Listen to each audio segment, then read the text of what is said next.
What's going on? In case you're wondering what I'm eating, macaroni and cheese bites from Cumberland Farms. Well, so good. Alright, so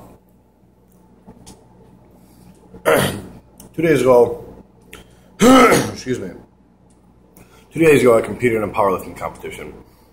As many of you know, I'm a bodybuilder. Have been for about 4 years, been weight training for 7 or 8 years.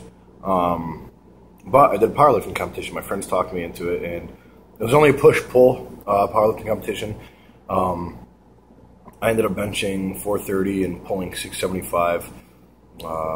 My third attempt deadlift was 700, got it above my knees, and then blacked out. It was 100 degrees in the gym. It was kind of an indoor-outdoor type meet.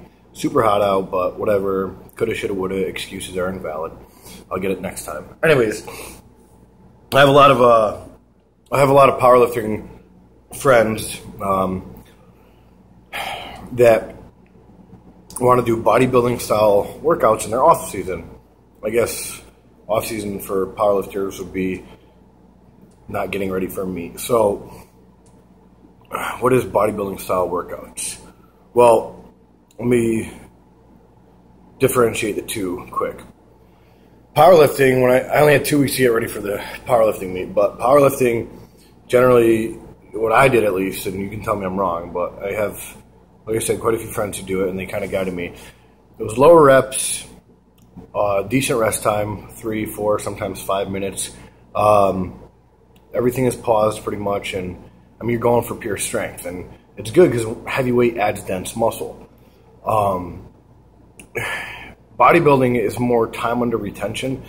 The thing I hate about bodybuilding training is a lot of bodybuilders will half rep.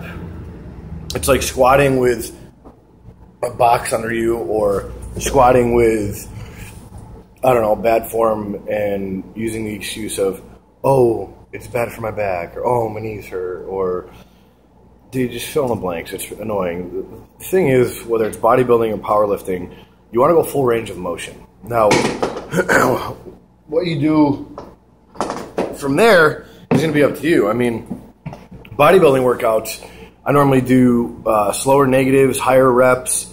So for example, when I'm doing bench press training for powerlifting, it's boom, rest it completely on my chest, and it kind of takes the tension off my pecs, and then drive it up, okay? Bodybuilding, it's 3, 2, 1, boom, okay? And then I'm all the way down, touching my chest, but it's not like I let go of the bar and it's resting on my chest. It's still keeping tension on there, and it's tearing these muscle fibers apart. So I'll do a 3-second negative, 2-second hold on the bottom, something like that. I've done a lot of bodybuilding training, FST7, 5x5, pyramid scheme, high volume training, 15, 12, 10, 8, 6, 4, 4, and then back up. There's so many different styles of training, and what works, what doesn't. Really, it all works. As long as you have proper form and leave the weight and the idea of, oh my God, I got to lift so much weight because I got to impress people. Leave that, I guess, idea at the door with your ego, and you'll be fine. So,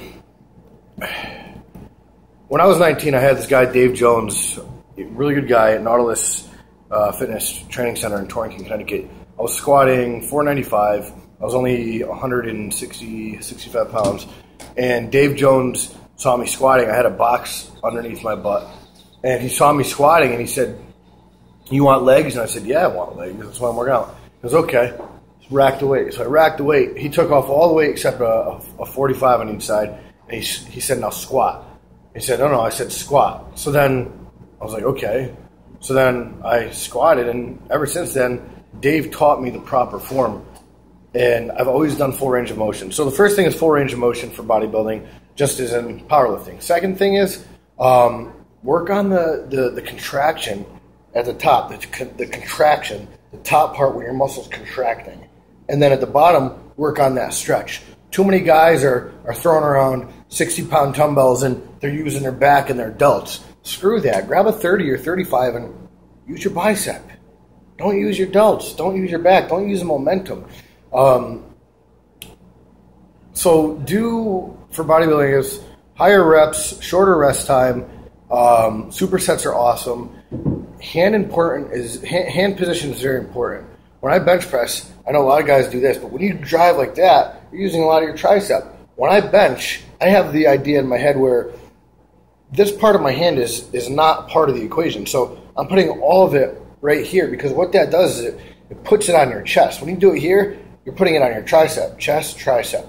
So when I bench, do that. When I do lat pull downs, I'm using my pinkies and I'm driving down with my pinkies. Why? Because that's attacking my lats. So hand position is important. Stretch the muscle, contract the muscle, work the negatives, shorter rest times, and think outside the box. Do things you normally wouldn't do. I know a lot of powerlifters don't like the Smith machine. I love the Smith machine. Do some guillotine presses. It works. Leave your freaking egos and your ideas of, oh, this is bad for whatever reason, at the door, and open yourself up to both styles of training. And I think you'll grow immensely. I mean, that powerlifting style training gets that deep muscle tissue that builds that awesome density. The bodybuilder style training can do the same thing when you go heavy, but what you got to focus on is, again, time under retention.